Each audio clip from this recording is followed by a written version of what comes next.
Selamat pagi pemirsa, Lingkar Pagi edisi Rabu 2 April 2025, edisi Hari Raya Idul Fitri 1446 Hijriah kembali hadir menemani Anda. Di momen spesial Lebaran ini, beragam berita menarik akan kami hadirkan selama 1 jam ke depan. Bersama saya, Rizky Riawan, berikut Lingkar Pagi selengkapnya.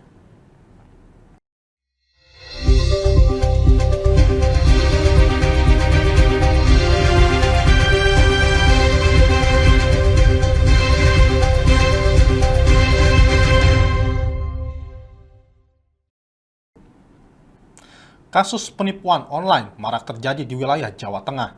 Hampir ada 1.500 pengaduan dengan rata-rata kasus penipuan online. Direktorat Reserse Cyber Jawa Tengah telah mencatat menerima 1.500 pengaduan dengan rata-rata kasus penipuan online.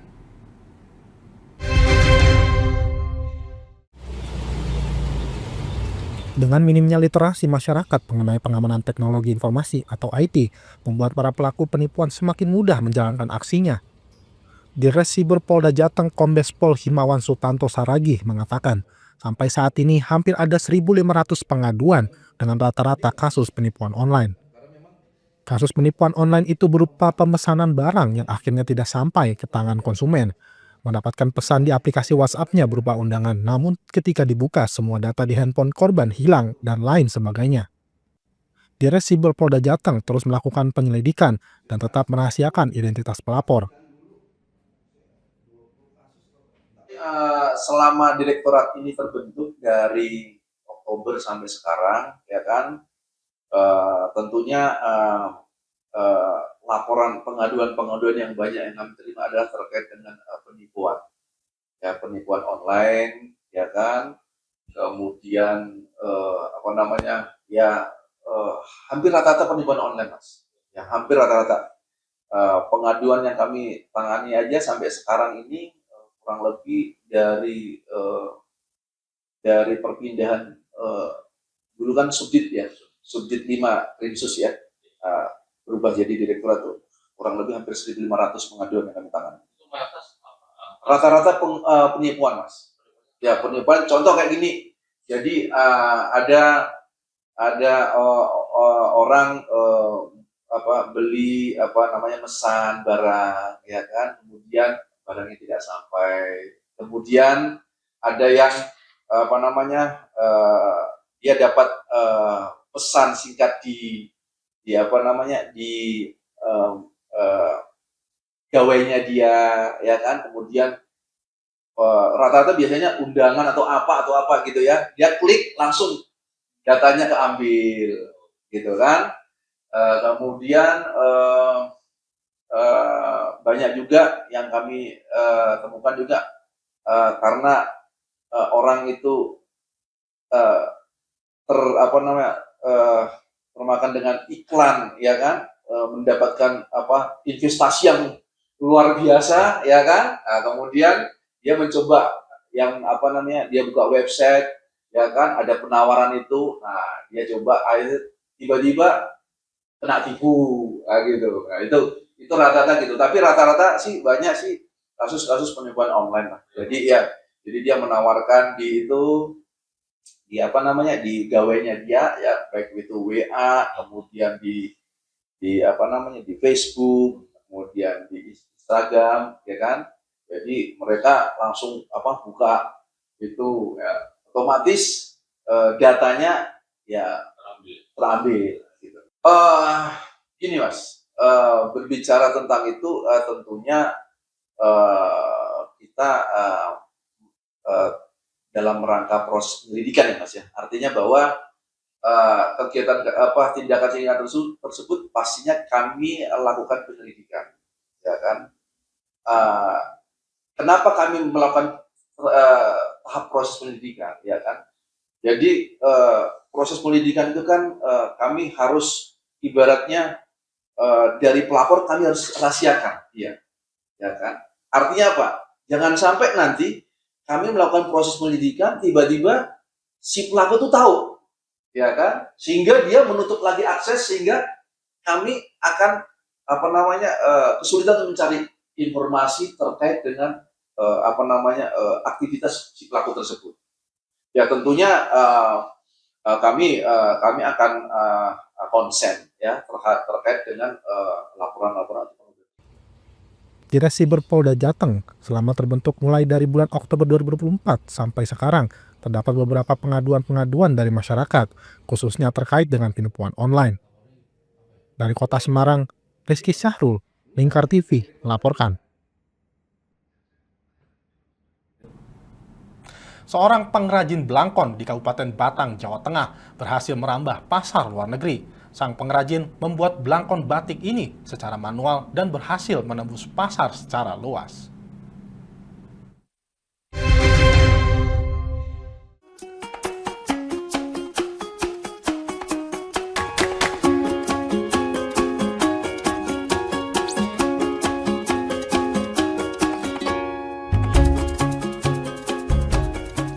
Belangkon adalah penutup kepala lelaki dalam tradisi budaya Jawa yang biasanya kerap digunakan ketika acara tertentu.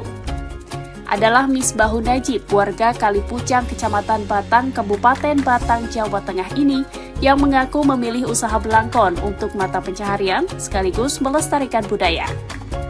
Puluhan motif belangkon dibuatnya, namun yang paling diminati pasar adalah model motif khas belangkon Solo dan Jogja. Saat ditemui di rumahnya Rabu 6 November, Najib mengatakan sudah melakoni usaha tersebut selama 8 tahun dan mulai berkembang pemasarannya sejak pemerintah Batang melatihnya untuk ikut berbagai program seperti pemasaran online atau daring. Pak, kalau pemasarannya sampai mana aja, Pak? Dan lewat apa aja?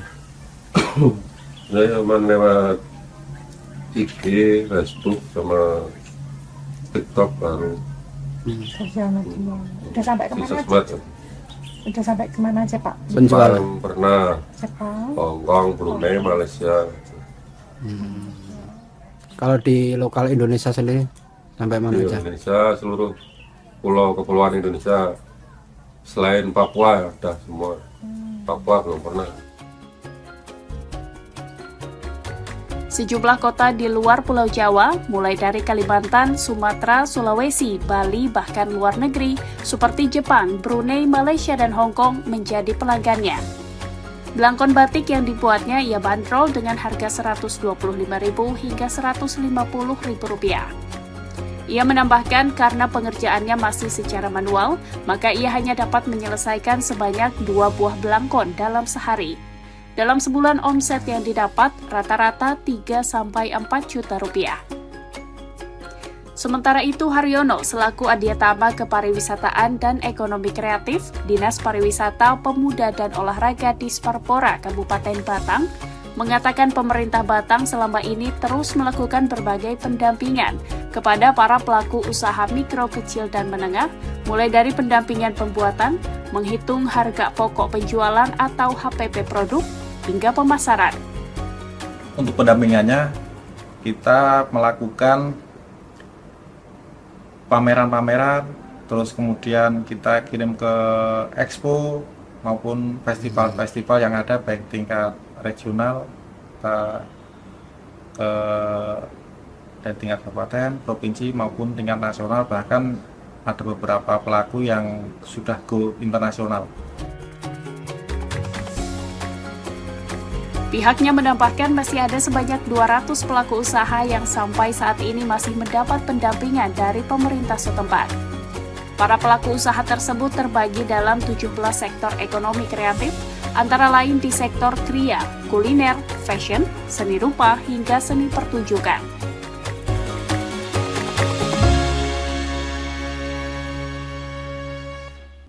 Siapa yang tak kenal terasi? Salah satu bumbu makanan yang dibuat dari udang rebon untuk campuran membuat sambal dan sayuran. Ternyata, salah satu desa yang berada di Kecamatan Seluke, Kabupaten Rembang, masih terdapat produsen terasi yang masih memiliki cita rasa khas terasi rumahan dengan pembuatan tradisional.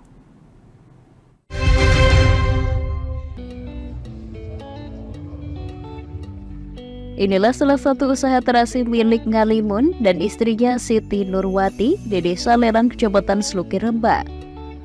Usaha yang dinamakan Nur Barokah ini berjalan 3 generasi. Dengan memanfaatkan rumah yang berdekatan dengan laut, terasi Nur Barokah terbilang ramai pembeli bahkan untuk oleh-oleh. Proses pembuatan terasi dimulai dari menumbuk udang rebon yang didapatkan dari nelayan. Udang tumbukan kemudian dijemur hingga kering dan selanjutnya dipres hingga padat dan berbentuk kotak, kemudian baru dikemas. Dengan mempertahankan pembuatan terasi secara tradisional, membuat terasi Nur Barokah mempunyai cita rasa khas rumahan. Kalau nggak dekat laut nggak bisa, gini kan susah juga ya. Kalau bahannya sendiri? Padahal dari udang kecil namanya rebon. Kadang pembeli misalnya habis 3 kilo ya mungkin ya lama Pak. Nah sebisa ada lagi, kalau lain orang ya bisa. Yang dari nelayannya terus habis ke sini sudah jadi.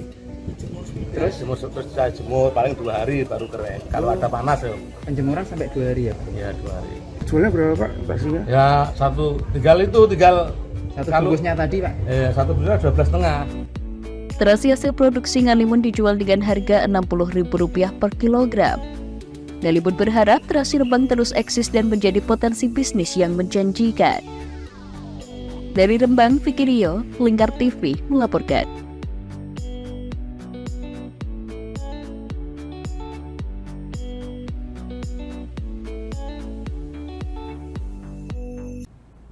Sebagai peraih Anugerah Desa Wisata Indonesia atau ADWI 2024, Desa Krebet terus berbenah lebih baik.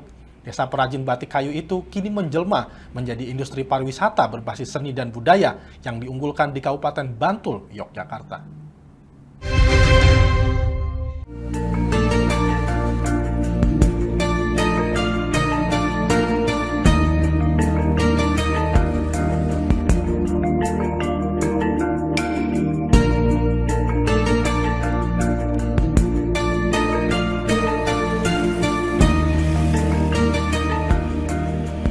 Keberhasilan menghidupkan kembali roda perekonomian desa menjadikan desa saat ini sebagai tumpuan pendapatan masyarakat.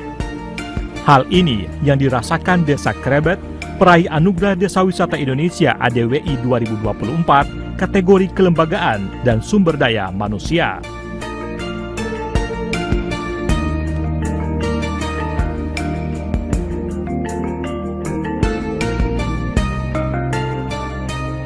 Dirintis sejak tahun 1995, kini masyarakat Desa Wisata Krebet merasakan manisnya industri wisata, apalagi setelah mendapatkan anugerah ADWI.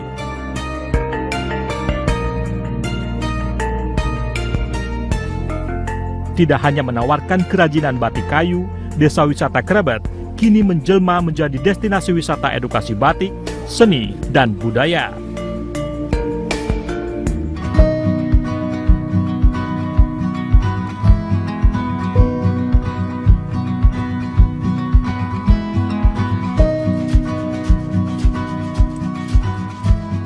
Bermula dari produk kerajinan batik kayu, kini Desa Wisata Krebet berkembang dengan adanya sanggar-sanggar kerajinan, penginapan, dan juga UMKM pendukung pariwisata.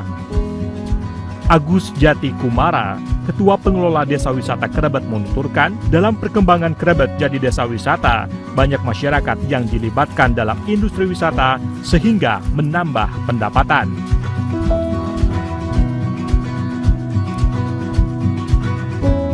Sehari itu bekerja di rumah, itu bisa memandu tamu, bisa berinteraksi dengan tamu, mereka juga dapat pengalaman baru. Tujuan kami adalah dengan kami masuk di Anugerah Desa Wisata Indonesia ini, kami berharap kunjungan yang ada di Desa Wisata Krebet akan semakin meningkat dan tamu di sini akan semakin banyak. Yang kita kejar adalah peningkatan kunjungan dan kualitas pelayanan kami yang ingin kami tingkatkan. Pekerjaan kerajinan ini kan sangat banyak menampung semua orang dan keahlian berbagai macam bisa kita, bahkan orang yang baru masuk saja bisa ditempatkan untuk pekerjaan, contohnya ngamplas dan sebagainya. Sebetulnya di sini tidak ada pengangguran kecuali orang yang nggak mau bekerja.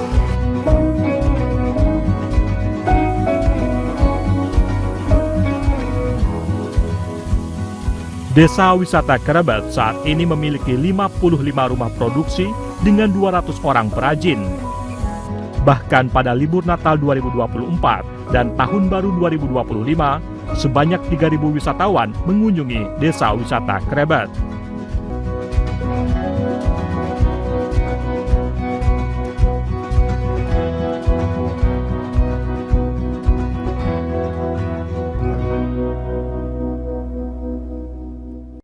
Baik pemirsa, kami masih akan kembali dengan berita menarik lainnya. Jangan kemana-mana, tetaplah bersama kami.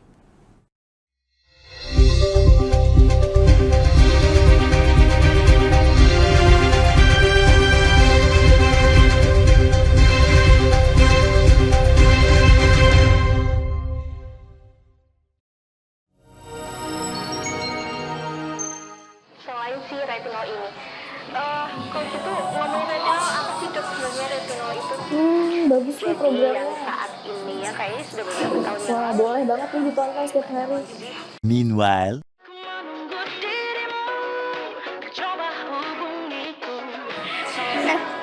Kamu lagi nonton apa sih dari tadi kok apem-apem mulu? Ini loh lagi nonton program Cantik Sehat di Lingkar TV. Bagus banget nih programnya. Oh ada ya program kayak gitu? Ada loh di programnya di Lingkar TV. Kamu udah tahu kan Lingkar TV? Belum. Kan belum tahu Lingkar TV.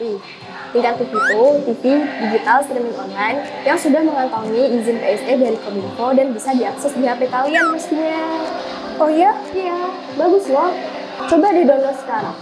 Bentar deh, aku tak coba download dulu. Iya. Selain program Cantik Sehat, kalian juga bisa menonton program lainnya di Lingkar TV dan bisa ditonton kapanpun dan dimanapun kalian berada loh. Gimana, udah bisa? Udah nih, punyaku udah bisa. Punyaku juga udah nih. Wah ya, bagus dong kalau udah download semuanya. Tunggu apa lagi? Sekarang giliran kamu download aplikasi Lingkar TV di Play Store.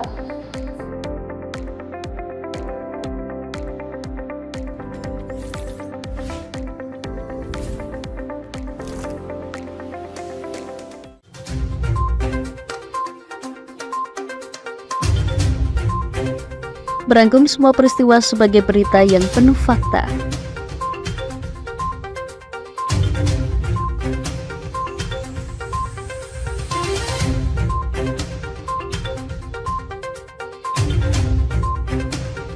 Saksikan Jateng hari ini setiap Senin hingga Sabtu hanya di Lingkar TV.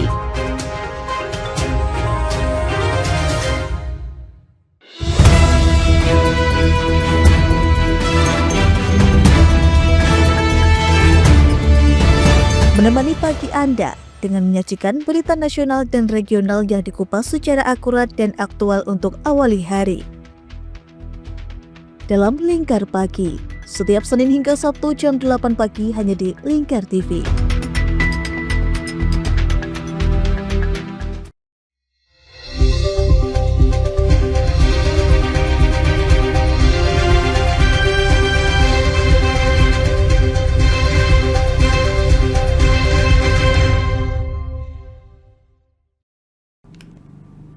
Istilah sandwich atau generasi roti lapis menggambarkan sekelompok paruh baya yang merawat orang tua mereka dan anaknya. Fenomena ini menjadi salah satu kekhawatiran bagi generasi Y atau milenial dan generasi Z.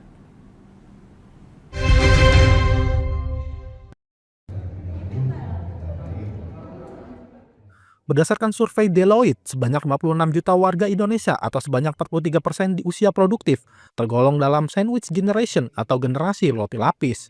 Fenomena ini menjadi kekhawatiran bagi generasi milenial dan juga generasi Z.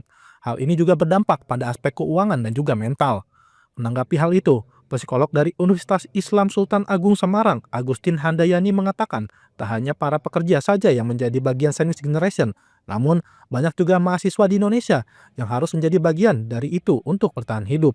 Lebih lanjut, Agustin menjelaskan bahwa hal ini juga terjadi karena kehidupan mereka yang menuntut untuk menjadi tulang punggung keluarga. Ia juga memberi contoh dari mahasiswa di kampusnya yang juga menjadi bagian dari generasi tersebut, di mana mereka menjadi mahasiswa sekaligus pekerja untuk membiayai uang kuliahnya. Meski demikian, tak sedikit masyarakat yang memberikan stigma kepada generasi muda, khususnya generasi Z, sebagai generasi yang pemalas atau tidak bisa bekerja.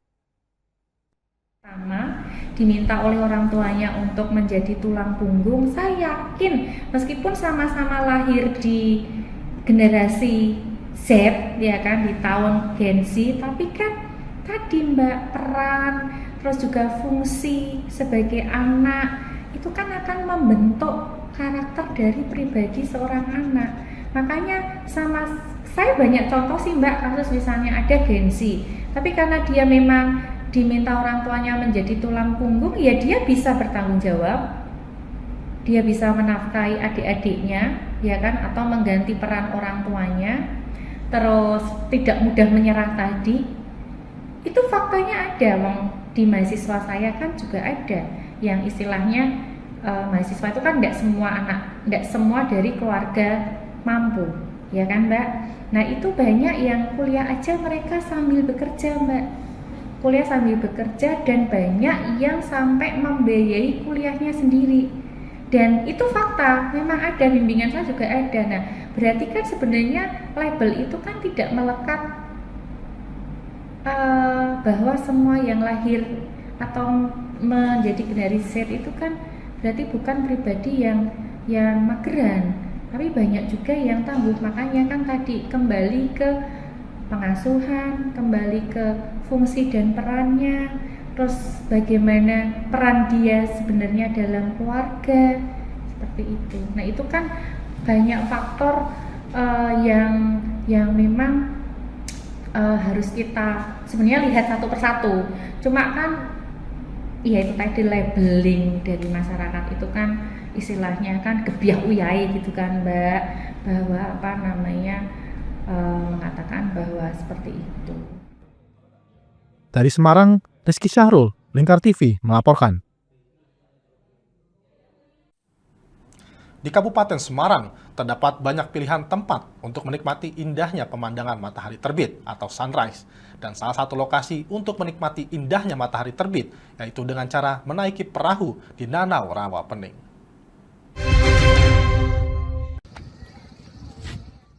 Biasanya puncak gunung atau bukit menjadi spot terbaik untuk menikmati indahnya golden sunrise dengan segala panoramanya. Namun, kali ini ada cara berbeda untuk menikmati indahnya pemandangan sunrise. Salah satunya yaitu dengan cara menaiki perahu di Danau Rawapening. Anda akan mendapatkan suasana yang sangat tenang, sekaligus dapat menikmati indahnya panorama danau terbesar di Kabupaten Semarang ini. Selain dapat menikmati indahnya golden sunrise, ketika menaiki perahu di Danau Rawapening, Anda juga tidak akan ketinggalan untuk menikmati eksotisnya pemandangan di danau yang dikelilingi jajaran pegunungan dan perbukitan tersebut. Seperti Gunung Ungaran, Gunung Merbabu, Gunung Telomoyo, Gunung Andong, Gunung Kelir, hingga Gunung Sindoro. Bukit Kendil juga bisa dinikmati bersamaan dengan menaiki perahu di Danau Rawapening ini. Spot paling menarik untuk Anda coba yaitu dari Desa Asinan di Kecamatan Bawen, Kabupaten Semarang. Perjalanan Anda menaiki perahu akan dimulai dengan berburu sunrise dari dermaga Jembatan Biru, kemudian beranjak masuk ke Dusun Semurup dengan menaiki perahu wisata. Bahkan, berbagai kegiatan pagi hari dari nelayan di Danau Rawapening juga bisa Anda saksikan. Produk paket dari Desa Wisata Asinan yang sering dikunjungi dan dibeli oleh para pengunjung itu adalah untuk praktek edukasi. Kemudian kami menawarkan di sini kan panorama alamnya, ada paket naik perahu, tapi juga kita edukasi pengunjung dengan pembuatan asal-usul perahunya. Kemudian juga ada pelestarian dari Rawapening dengan mengangkat enceng gondok itu menjadi pupuk organik, asam humat, dan juga dari enceng gondok yang muda atau disebut genjer itu kita jadikan kerupuk genjer. Jadi itu juga ditawarkan untuk menjadi kunjungan edukasi dari para pengunjung. Kalau paling sering dilakukan adalah memancing, kemudian juga kulineran itu dari warung apung, dan juga memburu untuk golden sunrise sama sunset itu kami sewakan perahu, dan juga untuk diberikan edukasi juga untuk nantinya ada penebaran bibit untuk ikan kepada semua. Di sini juga terdapat 15 rumah makan apung yang bisa jadi pilihan wisata di Danau Rawapening. Bahkan berbagai pilihan paket wisata dan edukasi ditawarkan dari pemerintah desa setempat untuk pengunjung Danau Rawapening dari Desa Asinan. Dari Kabupaten Semarang, Hesti Imaniar, Lingkar TV melaporkan.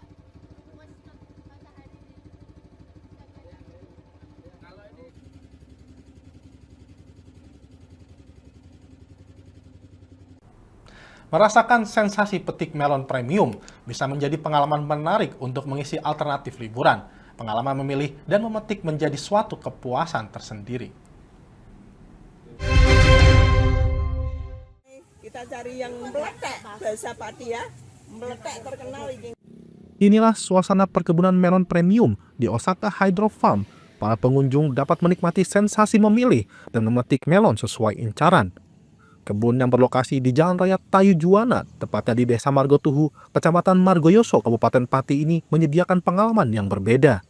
Pemilik Osaka Hydro Farm, Mubalik, menuturkan dengan membudidayakan melon premium jenis sweet lavender dan sweet net 9 dalam 1 bulan greenhouse miliknya, mampu menghasilkan 1 ton lebih melon dengan budidaya tanpa pestisida. Untuk harga melon per kilogramnya dijual sebesar Rp30.000 dan setiap kali panen, Mubalik juga membuka wisata petik melon. Saya utamakan untuk petik wisata. Jadi saya utamakan untuk wisata, tapi kalau untuk reseller sebagian ada juga, nah itu just tip kita ngelayani juga. Cuman kita batasin, gitu. Kita bagi-bagilah sama-sama dapatnya gitu. Ya karena saya mikirnya kan daerah Pati Utara terutama, karena kan belum ada gitu. Saya cari celah di situ untuk melon-melon premium dan mengenalkan ke masyarakat umumnya. Jadi biar masyarakat tahu, oh melon premium itu kayak gimana, terus hasil budidayanya kayak gimana, terus pestisida yang dipakai kayak apa, terus untuk masalah sehat dan tidaknya. Karena kita terus terang untuk pestisida ini kita bikin sendiri. Untuk pestisida kita nggak pakai pestisida kimia, kita ada racikan sendiri dari pestisida nabati. Salah satu pengunjung, Anik Patriani, menuturkan rasa senangnya atas pengalaman memetik melon. Sudah ngapain ini? Kita baru panen untuk melonnya, Mas. Ini melon hidroponik. Sangat baik sekali untuk tubuh karena apa? Dia tidak ada sempretan bahan kimia. Harga per kilogramnya dinilai sebanding dengan pengalaman berkunjung di greenhouse. Para pengunjung juga dibebaskan untuk berfoto ria. Dari Pati, Mutia Parasdi, Lingkar TV melaporkan.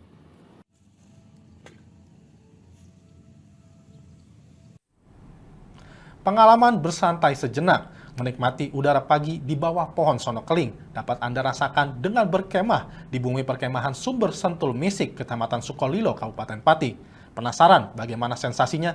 Berikut liputannya untuk Anda.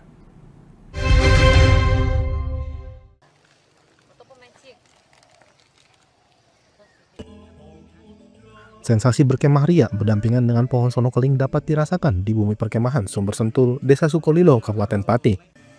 Lokasinya berjarak sekitar 45 menit dari pusat ibu kota Kabupaten Pati. Rindang pepohonan, hawa yang dingin dengan pemandangan lereng pegunungan Kendeng, serta suara cuitan burung menambah kenyamanan suasana tempat tersebut. Para pengunjung dapat mendirikan tenda di tanah seluas 4 hektar yang dilengkapi fasilitas berupa tempat ibadah, kamar mandi, dan pendopo. Sekretaris Desa Khalifatur Rohim menuturkan, untuk menambah kenyamanan pengunjung, pihak pengelola sedang membangun gazebo dan juga akan membangun kolam renang. Saat ini ketika masa pembangunan, pengunjung yang hendak camping tak ditarik biaya sepeser pun. Ini dari daerah Sukolilo sendiri atau bekas sudah ada yang luar kota nih? Kebanyakan dari luar kota justru. Ya, dari desa belum. Daya tariknya di sini tempatnya rindang dan juga cocok untuk dijadikan camping ground dan juga mungkin untuk mengolah pikiran. Kalau view-nya di sini pemandangan hutan pohon sono keling dan juga pule. Jadi memberikan vibe yang khususnya anak-anak muda sekarang itu yang dicari seperti ini. Luas dan daya tampungnya berapa, Mas? Luas di sini kurang lebih 4 hektar. Bisa menampung sekitar berapa? Bisa menampung kemarin itu kemah tanggal 17 Agustus kemarin acara kuaran di Kecamatan Sukolilo itu menampung sampai 2.000 orang lebih. Salah satu pengunjung, Sinarto, menuturkan sengaja camping bersama rekan-rekannya untuk menikmati kesejukan alam di bawah pohon sono keling. Pengalamannya sangat nyaman ya, karena ini di bawah pohon sono keling ini cukup rindang sekali, jadi kita merasakan segar, sejuk, dan dingin juga kalau pagi. Rasa nyaman dan damai sangat terasa untuk sejenak menepi dari bisingnya kota. Jarak bumi perkemahan Sumber Sentul Misik, Kecamatan Sukolilo ini pun cukup dekat dan tidak jauh dari pedesaan. Dari Pati, Otia Parasti, Lingkar TV melaporkan.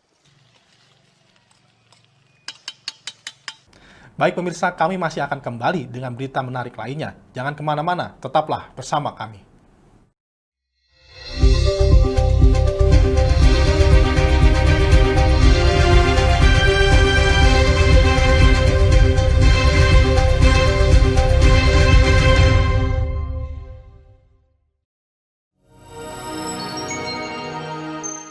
Selain si retinol ini, kalau gitu ngomongin retinol, apa sih dok sebenarnya retinol itu? Bagus nih programnya. Yang saat ini ya kayaknya sudah beberapa tahun yang Wah, lalu. boleh banget nih ditonton setiap hari. Meanwhile,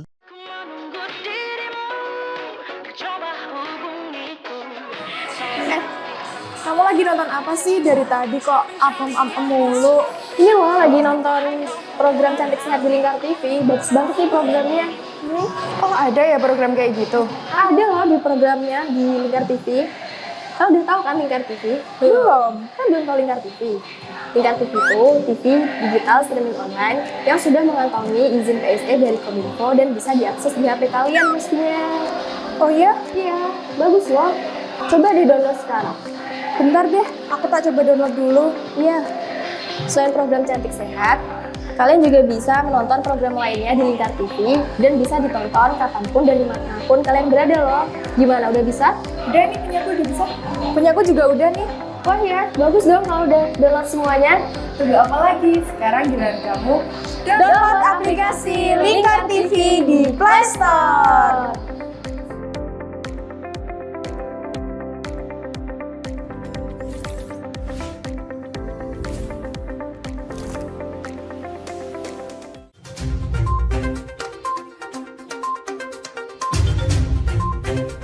Merangkum semua peristiwa sebagai berita yang penuh fakta.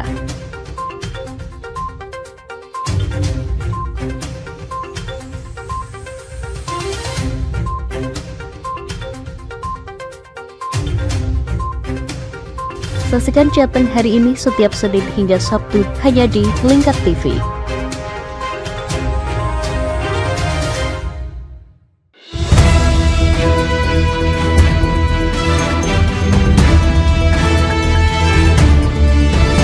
Menemani pagi Anda dengan menyajikan berita nasional dan regional yang dikupas secara akurat dan aktual untuk awali hari.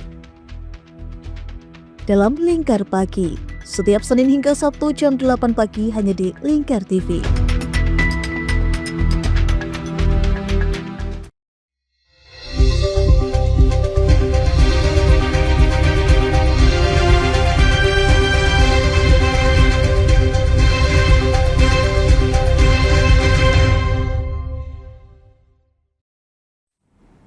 Salah satu wisata menguji adrenalin di Kabupaten Pati yang perlu dijajal adalah pengalaman menyelusuri Goa Pancur yang berada di Desa Jimbaran, Kecamatan Kayen, Kabupaten Pati. Pengunjung disuguhkan tantangan menembus genangan air sembari menikmati stalaktit dan stalagmit.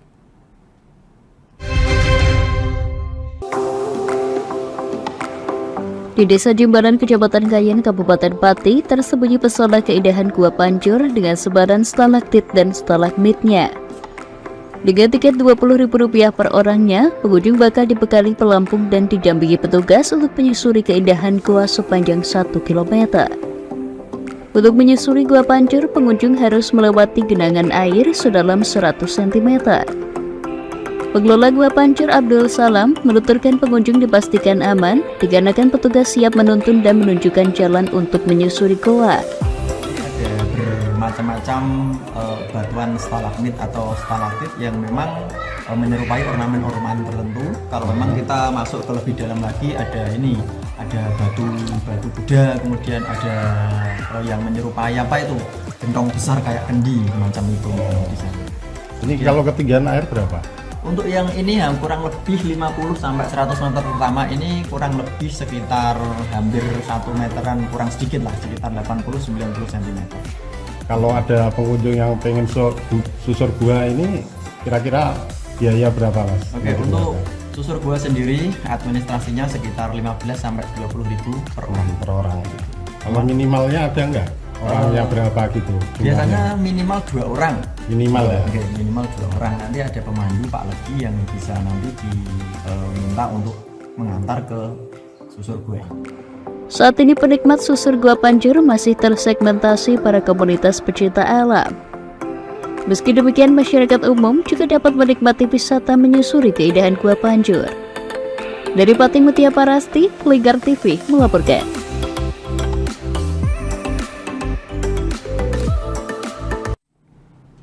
Baik pemirsa, bagi yang suka wisata sambil kuliner, tidak ada salahnya mengunjungi Desa Wisata Kali Kesek, Kecamatan Limbangan, Kabupaten Kendal.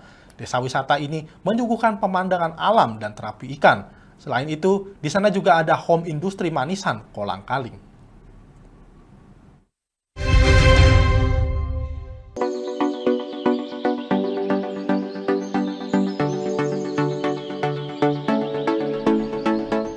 Desa wisata Kali Kesek berjarak dari kota Semarang maupun kota Kendal sekitar 35 km atau 1 jam perjalanan.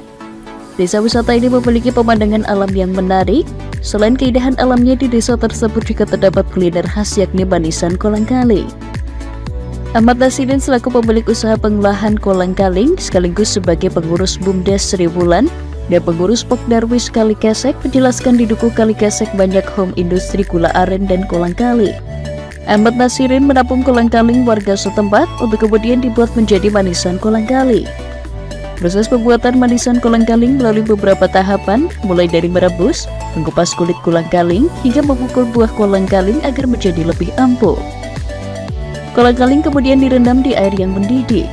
Proses selanjutnya yakni mengemas kolang kaling dengan ditambah air gula murni. Untuk menarik pembeli maka air gula diberi pewarna makanan. Satu plastik manisan kolang kaling dijual Rp12.000. Dalam satu hari, produksi manisan kolang kaling milik Ahmad Nasirudin mencapai 1 ton.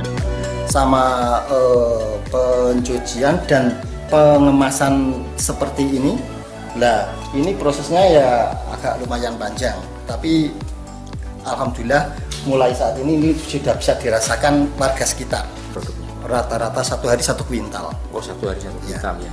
Untuk pemasarannya sendiri kemana saja nih? Ini sementara baru wilayah Semarang dan sekitarnya dan tersedia di pusat oleh-oleh di sekitar Semarang itu Pak, sama di wisata Arengan Kali Kesek yang pastinya.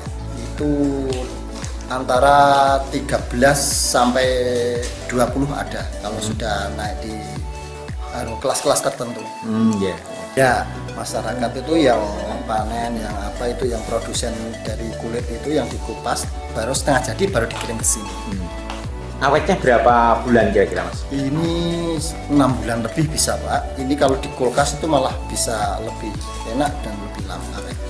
Pemasaran itu sampai saat ini saya kira alhamdulillah ya kendalanya itu cuman untuk pengiriman yang untuk online itu. Kan ini kan air, jadi kita memerlukan kemasan khusus. Ya, supaya ini ke depan produk ini bisa dikenal luas oleh masyarakat luas dan sekaligus untuk menopang perekonomian warga, itu bisa mendorong untuk UMKM yang lebih naik kelas. Ahmad Nasirudin menuturkan pemasaran produk manisan kolang kaling ini di Semarang dan di Kendal. Karena tanpa bahan pengawet, manisan kolang kaling bisa bertahan 6 bulan jika disimpan di kulkas atau lemari pendingin. Dari Kendal, Wahyudi, Lingkar TV melaporkan.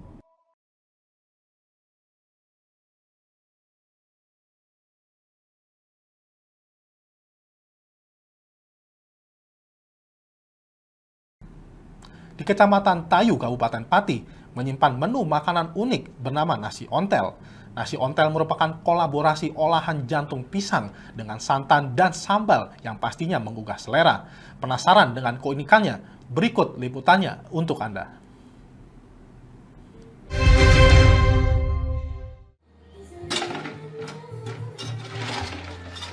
Inilah sajian nasi ontel yang merupakan salah satu menu di kafe Rumah Cerita yang berlokasi di Desa Tayu Kulon, Kecamatan Tayu, Kabupaten Pati. Sajian ini berasal dari kombinasi jantung pisang yang dimasak dengan santan selama 30 menit dan sambal sesuai selera. Menu ini juga dapat disantap dengan tempe maupun telur goreng. Nasi ontel ini dapat dinikmati dengan harga Rp15.000. Pengunjung pun juga dimanjakan dengan suasana kafe yang bernuansa jadul. Hal ini nampak pada ornamen pendukung kafe, diantaranya televisi, radio, dan jam jadul. Suasana ini pun semakin melengkapi para pengunjung menyantap nasi ontel. Pemilik kafe Afil Putra Winarto menuturkan menyukai nuansa jadul sehingga mengkonsep kafe dan makanan bernuansa jadul. Dari ontel pisang atau bisa disebut jantung pisang ya Mas. Terus disambel pakai sambal santan, direbus dulu.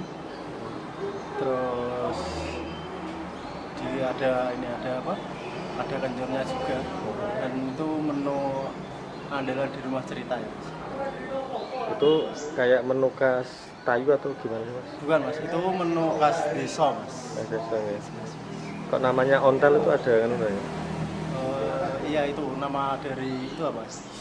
Dari pisang itu loh, buah pisang. Oh namanya ontel itu. Itu banyak ada Mas yang pesan biasanya? Banyak Mas.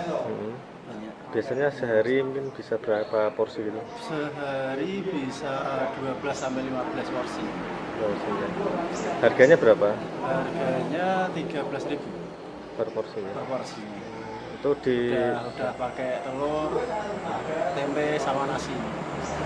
Selain itu ada menu apa lagi Mas? Selain itu ada docangpe. Apa itu? Docangpe itu sambal ini Mas, sambal urap ya Mas ya. Terus dikasih kacang panjang itu dipotong-potong. Terus dikasih ikan pe, ikan pari itu. Dalam satu hari, ia pun bisa menjual 15 hingga 20 porsi. Pengunjung yang datang didominasi dari Kecamatan Dukeseti, Kabupaten Pati, bahkan Kabupaten Jepara. Dari Pati, Mutia Parasti, Lingkar TV melaporkan. Baik pemirsa, jika Anda ingin menghabiskan waktu liburan lebaran ini dengan berburu kuliner, sate kambing Pak Taman ini bisa menjadi alternatif pilihan utama. Warung makan legendaris tersebut terletak di Kecamatan Gabus, Kabupaten Pati, Jawa Tengah.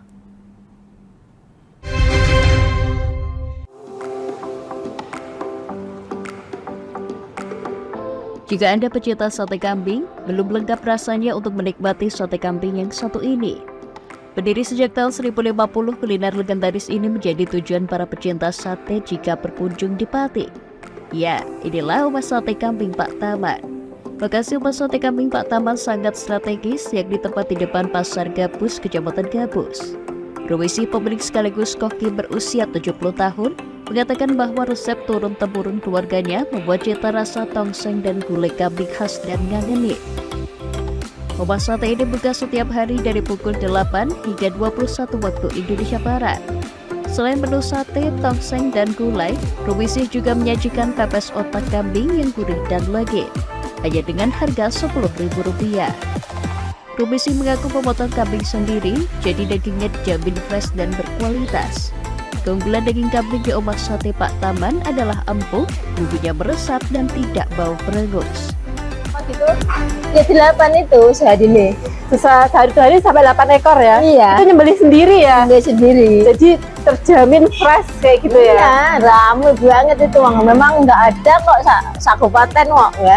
Kayak gitu ya dipepes tapi gimana ya? Pokoknya dimasuk ke gulai gitu loh. Oh. Biasanya dimasuk ke gulai juga. Pepesnya dimasukin gitu. Rata-rata pengunjungnya dari mana saja?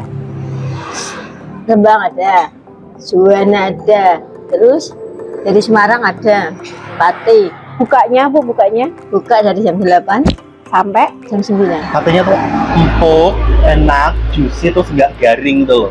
Terus bisa request kayak full daging atau jeroan. Kalau aku favoritnya tuh full daging ya. Dagingnya tuh enak, empuk. Sate terenak se-Kabupaten Pati yang pernah aku coba. Serius datang ke sini. Oke. Bapak ada di mana? Aku di Pati, tapi kerja di Semarang. Jadi kalau pulang Pati mesti kayak kesini sih, kayak wajib kesini, harus kesini karena ini enak banget. Rasanya enak Mbak, dagingnya empuk, terus apa ya, nggak bau yang bau amis gitu, nggak yang itu, enak empuk Mbak, rasanya enak. Udah langganan di sini? Iya, udah lama. Daging kambing dikenal bergizi tinggi dan menjadi sumber protein berkualitas. Selama tidak berlebihan, daging kambing bermanfaat untuk meningkatkan imunitas, mencegah anemia, dan membantu mencegah kanker. Tim Liputan Lingkar TV. Baik pemirsa, kami masih akan kembali dengan berita menarik lainnya. Jangan kemana-mana, tetaplah bersama kami.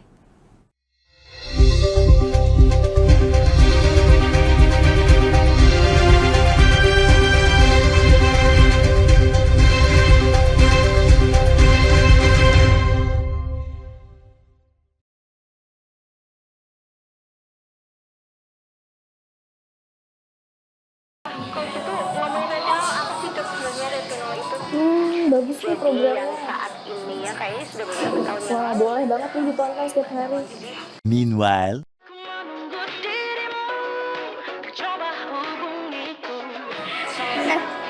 Kamu lagi nonton apa sih dari tadi kok apem-apem mulu? Ini loh lagi nonton program Cantik Sehat di Lingkar TV. Bagus banget sih programnya.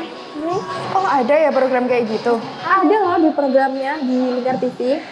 Kau udah tahu kan Lingkar TV? Belum. Kan belum tahu Lingkar TV. Lingkar TV itu TV digital streaming online yang sudah mengantongi izin PSE dari Kominfo dan bisa diakses di HP kalian mestinya. Oh iya? Iya, bagus loh. Coba di-download sekarang. Bentar deh, aku tak coba download dulu. Iya. Selain program Cantik Sehat, kalian juga bisa menonton program lainnya di Lingkar TV dan bisa ditonton kapanpun dan dimanapun kalian berada loh. Gimana, udah bisa? Udah nih, punyaku udah bisa. Punyaku juga udah nih. Wah ya, bagus dong kalau udah download semuanya. Tunggu apa lagi? Sekarang giliran kamu download aplikasi Lingkar TV di Play Store.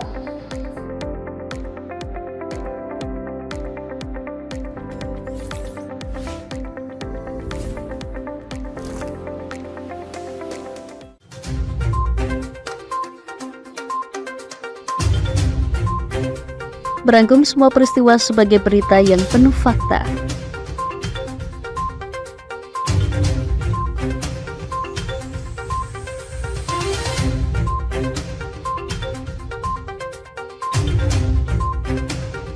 Saksikan Jateng hari ini setiap Senin hingga Sabtu hanya di Lingkar TV.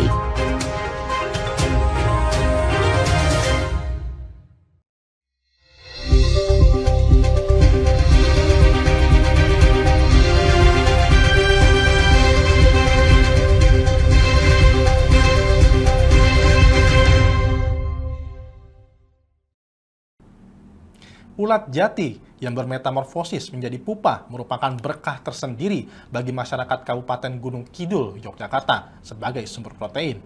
Lalu seperti apakah kelayakan, keamanan, dan kehalalan kuliner ulat jati ini? Berikut penjelasannya untuk Anda.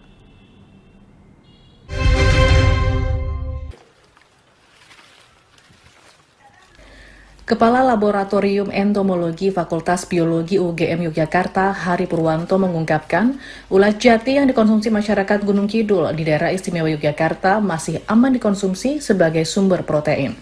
Ulat pohon jati yang dikonsumsi merupakan fase terakhir saat menjadi pupa, di mana ulat sudah tidak makan guna mempersiapkan diri proses menjadi kepompong. Bahkan ulat jati pada fase akan menjadi pupa mengandung protein sangat tinggi, yaitu 20 hingga 70%, dan kandungan lemaknya 50%. Yang menarik, ulat jati ini sangat mudah dicerna jika dikonsumsi, serta mengandung asam amino esensial yang diperlukan manusia. Memang ada beberapa serangga dalam fase larva, selain mengumpulkan energi membentuk lemak dan protein untuk menjadi pupa dan kupu-kupu, juga mengumpulkan racun dari tanaman sebagai pelindung diri dari predator dan parasit. Tapi hal ini tidak ditemukan pada fase ulat jati saat menjadi pupa, sehingga aman untuk dikonsumsi.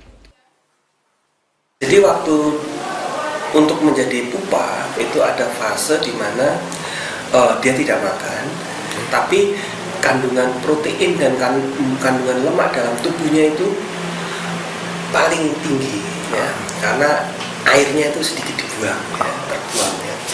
Jadi paling kandungan proteinnya paling tinggi. Nah, dan untuk dimakan enak itu rasa gurih tadi itu kan faktor kandungan lemak dan kandungan protein. Ini musiman mas, setiap tahun pasti ada musim ini. Nanti diolah mas, bisa dimakan buat lauk, bisa dijual, bisa. Ini pas musim ini baru sekarang ini, tapi setiap tahun, setiap musim pasti cari.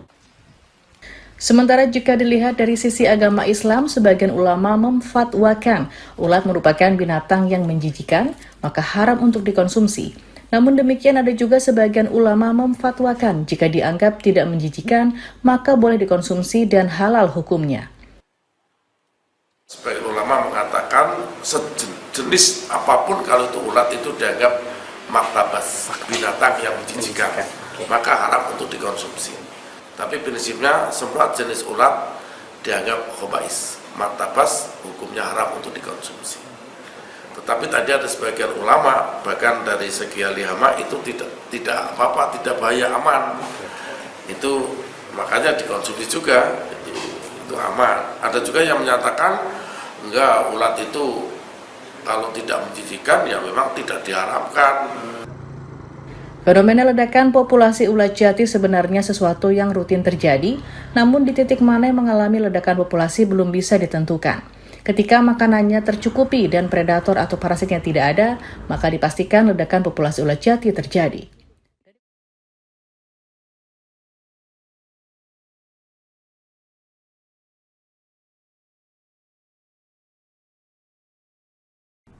Kuliner bakso biasanya identik dengan pentol atau bakso di dalam mangkoknya. Namun, di Kragan Kabupaten Rembang, terdapat kuliner bakso ayam dengan sajian mie putih dan irisan ayam. Uniknya, kuliner tersebut tanpa menggunakan bakso di dalamnya.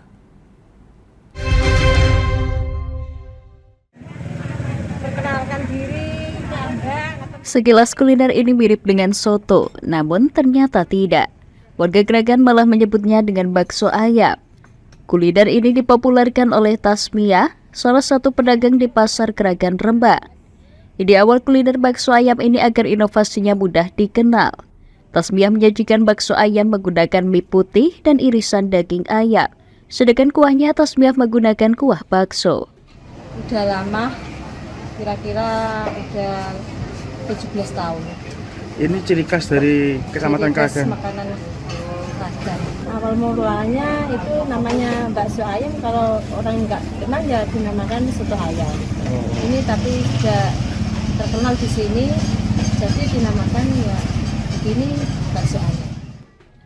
Bakso ayam Tasmiyah ini ternyata banyak penggemarnya, seperti Miftahul Fauzi ini misalnya. Fauzi mengaku sering menyempatkan waktu untuk menikmati kuliner khas Kragan tersebut. Selain harganya murah, bakso ayam Kragan ini berbeda dengan bakso yang lainnya. Ini salah satu ciri khas kota Kragan, Kecamatan Kragan, bakso ayam. Makanan khas Kragan mas ya? Ini udah dari sejak kapan ini mas? Sudah lama mas, ini turun temurun. Mulai dari kecil saya kecil itu mas, diajak orang tua sampai saat ini. Harga satu porsi bakso ayam ini Rp10.000. Bagaimana? Anda tertarik untuk menikmati kuliner bakso ayam? Silakan kunjungi kedai bakso ayam milik Tasmiyah di Pasar Kragan Rembang.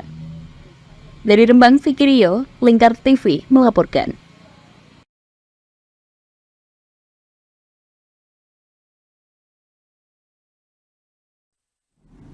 Siapa sangka di Kabupaten Pati terdapat kuliner unik yang jarang dijumpai di wilayah lain, yaitu berupa burung blekok goreng dan enak dan gurih yang berlokasi di Desa Ngagel, Kecamatan Dokeseti, Kabupaten Pati.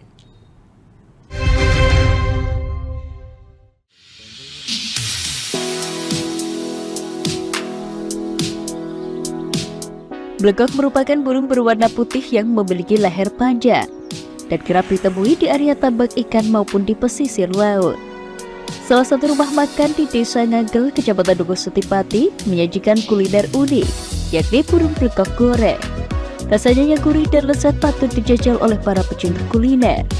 Pengelola Omah Kopior, Edah Sutiana, mengungkapkan menjual kuliner ini hanya ketika sedang musim burung blekok.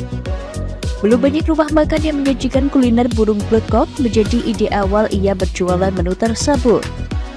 Pengunjung yang datang dapat menikmati menu blekok goreng dengan tambahan lalapan dan nasi dengan harga Rp25.000. Warung yang menyajikan itu menu burung blekok, jadi kita buat ide ya itu cari menu burung blekok karena di sini juga ada banyak gitu. Tapi tidak setiap hari ada. Spesialnya sini janjan, burung blekok, emprit, nasi bandeng campur duri. Itu yang jadi banyak yang disukai selain janjan. Salah satu penikmat burung blekok goreng, Variatama, mengaku baru pertama kali mencoba kuliner ini.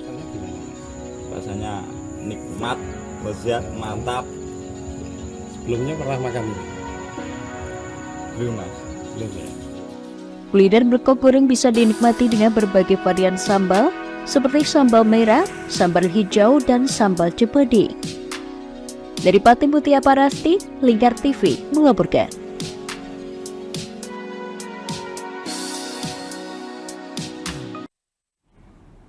Baik pemirsa, Lingkar Pagi berakhir sampai di sini. Jangan lupa saksikan Lingkar Siang setiap hari Senin hingga Sabtu hanya di Lingkar TV pukul 13.00 waktu Indonesia Barat. Saya Rizky Riawan, mewakili kru dan kerabat kerja yang bertugas mengucapkan selamat Hari Raya Idul Fitri 1446 Hijriah. Dengan segenap hati, mari saling memaafkan dan merayakan hari kemenangan bersama-sama. Selamat Hari Raya Idul Fitri, mohon maaf lahir dan batin. Selamat pagi dan sampai jumpa.